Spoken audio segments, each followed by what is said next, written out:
منگل کے روز قومی اسمبلی میں 4 اقلیتی ارکان قومی اسمبلی کی جانب سے نیشنل کمیشن فار مائنارٹیز کے قیام کے لیے بل پیش کیا گیا، جس کو centre for social justice, people's commission for minorities rights اور سول سوسائٹی کے نمائندوں نے مسترد کرتے ہوئے اس کو واپس لینے کا مطالبہ کر دیا۔ اسلام آباد پریس کلب پر پریس کانفرنس کرتے ہوئے people's commission for human rights کے رہنما پیٹر جیکب کا کہنا تھا کہ یہ بل 2022 کے بل کا چربہ ہے جو پہلے سے ریجیکٹ ہو چکا ہے۔ اس بل کو ہاتھ سے 2022 کو 2024 لکھا گیا۔ اس بل کو ہم پوری طرح سے مسترد کرتے ہیں۔ یہ بل چربہ ہے دراصل اس بل کا جو 2022 میں ایک طرح سے ریجیکٹ ہو چکا ہے۔ وہ قومی اسمبلی سے 15 ارکان کی موجودگی میں پاس ہوا، لیکن سینٹ میں جا کے اس کو اس قابل نہیں سمجھا گیا کہ اس کو ڈسکس بھی کیا جائے اور لیپس ہو گیا۔ اس بل کے اندر ایک نیشنل کمیشن فار مائنارٹیز بنانے کی تجویز اس بل میں موجود ہے، جو کہ سرے سے ہی خلاف مقصد باتیں اس کے اندر شامل کر دی گئی ہیں۔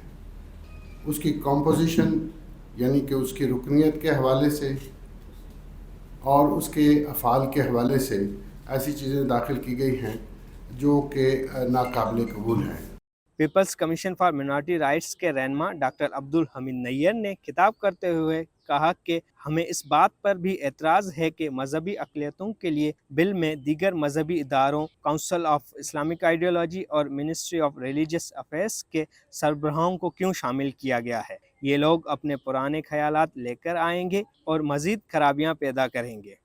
مجھے جو بات سب سے زیادہ کھلی اس کے اندر وہ یہ ہے کہ اس کے جو اراکین ہیں، جس پہ کچھ ایکس آفیشیو ہیں منسٹریز کے اور کچھ جو ہیں وہ دوسرے دفاتر کے دوسری اداروں کے سربراہ لیے گئے ہیں، ان میں مجھے جو اعتراض ہے وہ یہ ہے کہ کونسل آف اسلامک آئیڈیالوجی کے صدر کو لیا گیا ہے، منسٹری آف ریلیجس افیئرز کو اس میں شامل کیا گیا ہے۔ ہمارا خیال یہ ہے کہ اس میں ہے تو یہ ریلیجس مائنورٹیز کے بارے میں، لیکن اس میں مذہبی اداروں کے دخل کی کوئی گنجائش نہیں ہے، کوئی وجہ نہیں ہے۔ لہٰذا یہ چیز جو ہے یہ وہاں پہ ہو سکتا ہے کہ یہ وہاں پہ اور خرابیاں پیدا کرے، کیونکہ وہ لوگ جو آئیں گے وہ اپنے ذہن میں اپنے پرانے خیالات لے کر آئیں گے جو شاید ہماری جو مائنورٹیز ہیں ان کے فیور میں نہ ہو۔ اور اس کے علاوہ انہوں نے اس کے اندر ایویکوی ٹرسٹ پراپرٹی بورڈ کو بھی شامل کیا ہے۔ ایویکوی ٹرسٹ پراپرٹی بورڈ جو ہے وہ مائنورٹیز کے رائٹس کے حساب سے غیر متعلق ادارہ ہے۔ اس حوالے سے بات کرتے ہوئے نبیلہ فیروز بھٹی کا کہنا تھا کہ کمیشن میں ایسے افراد کو لایا جائے جن کا اقلیتوں کے حوالے سے کام کرنے کا تجربہ ہو۔ مجھے لگتا ہے کہ جس طرح سے باقی انسانی حقوق کے اداروں میں انسانی حقوق کے ایکسپرٹس کو ڈالا گیا ہے، اسی طرح سے اس کمیشن میں بھی وہ لوگ ڈالے جائیں جن کا اپنا انسانی حقوق کی پاسداری کا جو ریکارڈ ہو وہ اچھا ہو اور وہ انسانی حقوق کی وائلیشنز پہ آواز اٹھاتے رہے ہوں اور وہ انسانی حقوق کی پروموشن کے لیے کام کرتے رہے ہوں۔ تو ایسا کمیشن نہیں ہونا چاہیے جو کہ مذہبی ادارہ لگے۔ رائٹس ایکٹیوسٹ کے رہنما شفیق چودھری کا کہنا تھا کہ اس بل کو قومی اسمبلی میں پیش کرنے سے پہلے تمام اسٹیک ہولڈرز کو شامل نہیں کیا گیا۔ 4 اقلیتی ممبران کے دستخط کی وجہ سے تاثر دیا جا رہا ہے کہ یہ اقلیتوں کا متفقہ بل ہے۔ ادب سے گزارش یہ ہے کہ وہ اس مشاورت کے عمل کو لے کے اور انٹرنیشنل سٹینڈرڈز کو پہلے خود سمجھے اور اس ڈرافٹ میں ان کو انکارپوریٹ کریں تاکہ ان سارے اسپیکٹس کا اس میں احاطہ کر سکیں، پلورلزم بھی ہو جس میں اس میں انڈیپینڈنس بھی ہو، کمپوزیشن بھی ٹھیک ہو۔ Human right activist Fatima Atif نے سوال اٹھایا کہ پاکستان کی ترقی میں تمام اقلیتیں برابر کا کردار ادا کرتی ہیں، پھر اس بل میں ان چہروں کو کیوں نہیں شامل کیا گیا؟ کیا مذہبی اقلیتوں میں کوئی کمپیٹنٹ چہرے آپ کو نظر نہیں آتے؟ کیا مذہبی اقلیتوں میں صلاحیت کی کمی ہے؟ کیا وہ پاکستان کے شہری نہیں ہیں؟ کیا وہ پاکستان کے قانون کی پابندی نہیں کرتے؟